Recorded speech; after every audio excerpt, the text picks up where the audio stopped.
first couple pages of the take back packet. The big take back packet this time to eliminate the need for multiple packets. So you notice we're covering Newton's second and third law, and this first set of notes are going to cover the topics of 6.1 through 6.4. What I want you to realize is there is no 6.5. I've dropped it from this unit. It deals with pressure. It's kind of a random add at this location, so I will probably bring it in later, but at this time I'm not going to discuss 6.5, which is all about pressure. So we are going to go through the notes, 6.1 through 6.4. What I've asked you to do in class is go through these sections, 6.1 through 6.4 in the textbook. Those are pages 86 through 90. And what I would like you to do is organize your notes accordingly. Okay, the first page in your take back or in your journal should be the title page. Put at the top, Newton's second and third law. Leave room for a list of vocab terms. If you notice, your Newton's Law packet actually has space for you to define and even include a picture if that supports your learning. So I just want you to list it. So you have a list that you can make an MBean or a Quizlet about. It's important that you make your own Quizlet versus just using somebody else's, because this actually helps you process the information better. The second half of the page should be left room for starters, and then give yourself a whole second page just for starters, just in case. I don't know that we're going to use that many pages, but make this like a front and back page. So if this is page 43, you did not number them, but make this page 44. Okay, and then on the next page, I want you to label it Intro to Newton's Second Law. This is going to take at minimum 2 pages. And what I want you to do, and I'm going to ask you to do this more in depth next time, is you have the textbook out, go through and label the information. And even if you have time, go and pull some of the information from the book. So the first part is intro and review, which is kind of the big idea and the first piece of information. Then 6.1 is force causes acceleration, and the key term that's going to show up is proportional. Now this is not actually bolded in the text, but it's important that you understand what proportional is because the next section is going to talk about inversely proportional. Okay, you should go all the way through 6.3 and 6.4. Notice I have some extra little details on here. Give yourself plenty of space to fill this in. And then I also included your homework on this page. We're going to power through all of chapter 6 and all of chapter 7 as we work through this. So when we deal with Newton's second law, the introduction I want to remind you about is that, like, the big idea you might list is an object accelerates when a force acts on it. Right? You know that. So if I have a box, ooh, that's a terrible box. And we've done free body diagrams before, but we haven't done it in a while. If this is a force of a push, notice I'm going to use that subtitle, or that subscript, that's the word, to label what this is. So force of the push, maybe there's a small, notice the vectors, the arrows are relative to the sizes. Force of friction, you have the force of gravity, and you have, so we're back to some old terms, force of normal. Normal and gravity should be equal if the box is not falling or floating. Now, if you read this diagram, so this is a little bit of review, the force of the push is greater than the force of friction, meaning it is accelerating.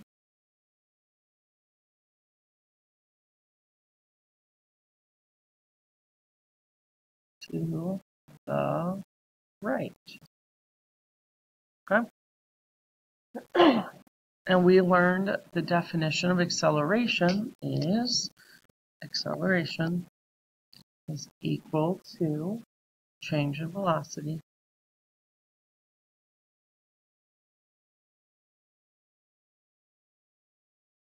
over time. And that can be rewritten as change in v over change in t. Okay, remember delta means change. Good morning. So 6.1 discusses how force causes acceleration, which is kind of the same idea as what we kind of mentioned up above here. It requires a consistent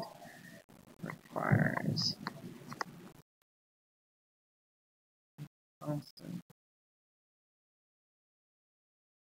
force to accelerate. The key here is that if you just push it initially and then let go, or throw the ball initially, you apply a force at one moment, and once it's released, the actual flight of the ball or the movement of the object is constant once no force is being applied.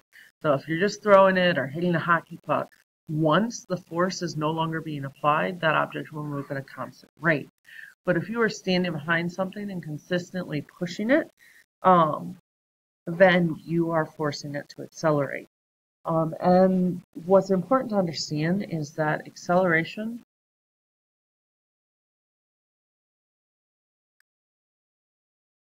and this is the proportional sign, is proportional to net force.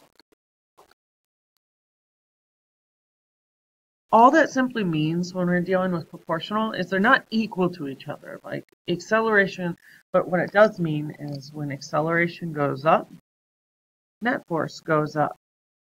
If acceleration goes down, net force goes down, right?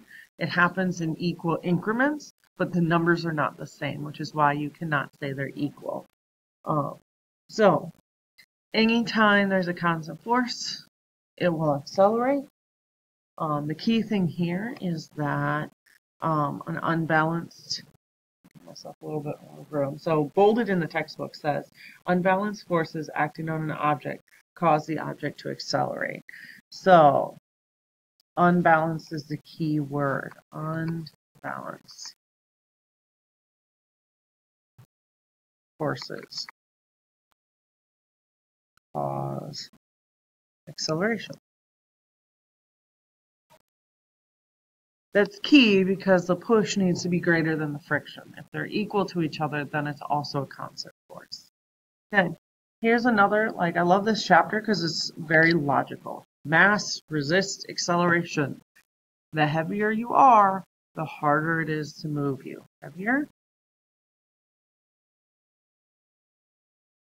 equals harder to move. Okay, this is an inverse. This isn't something that's inversely related. Inversely just means the greater the weight, the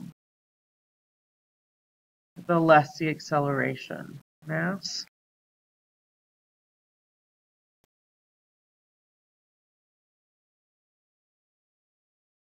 you know that. Like if I put you in a shopping cart, see I got the shopping cart here. If I put a big dude in a shopping cart, he's going to be harder to move than a little dude. So here's this little bitty guy. See, here's a baby sitting in the cart, right? Way easier to move the baby than one of you guys in a cart. So inversely proportional just means they're kind of opposite each other. As one goes up, the other goes down. So this is written usually like acceleration is proportional, remember this means proportional, to 1 over mass, which means as mass goes up, acceleration goes down. They're inversely, right? So they change in opposite directions. Perfect. Okay. So what does Newton's second law actually state? Newton's second law is simply an equation. It's force is equal to mass times acceleration. I kind of introduced you to this at the very beginning of the year. So another way to write this is acceleration is equal to force over mass. Okay. Another way to write this, saying the same thing, is mass is equal to force over acceleration.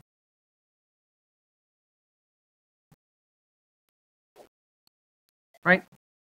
3 different ways of writing the same thing. You can solve for your mass if you know your force and your acceleration. You can solve for acceleration if you know your force and your mass, so on and so forth. So all 3 of these are derived from the same equation. So stop and take a moment. Practice this with page 89. Draw out the problem. Okay. And also attempt number, I want you to do number 26. Page 101, number 26. Okay. So they give you an acceleration and they give you a force. I highly recommend, again, identifying the variables that you have. So if you're working with 26, they give you a mass of 2,000 kilograms, and they give you a force of 500 newtons. And then all you have to solve for is A. Okay? MFA, that's what you're solving for. I always recommend that you write out your variables and then identify what you have and solve. Okay? Last thing on the friction. When we talk about friction, there's going to be, it's just the like bumps that cause things to slow down. So, deals with material.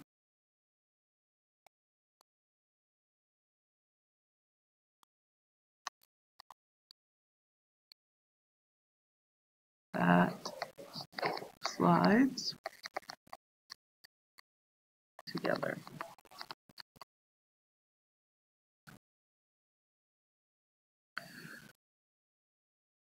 Okay.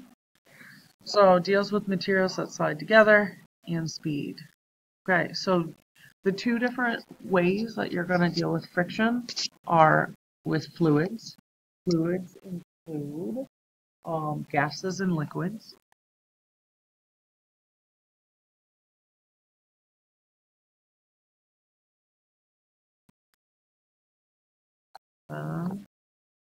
Cause friction. Alright? And air resistance is just the act of something moving through the air.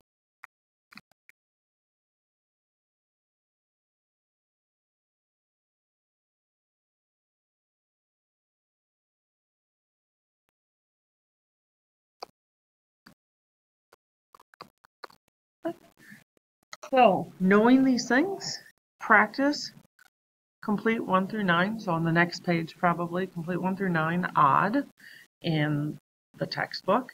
Then try 25, 30, and 39. The homework tonight will be take back packet 4 through 6 all. So after you complete these, 1, 3, 5, 9, 5, 30. So these 7 problems, work on the take back packet. As long as you're working well, you can work it as a group and summarize what you've learned. Thanks, guys.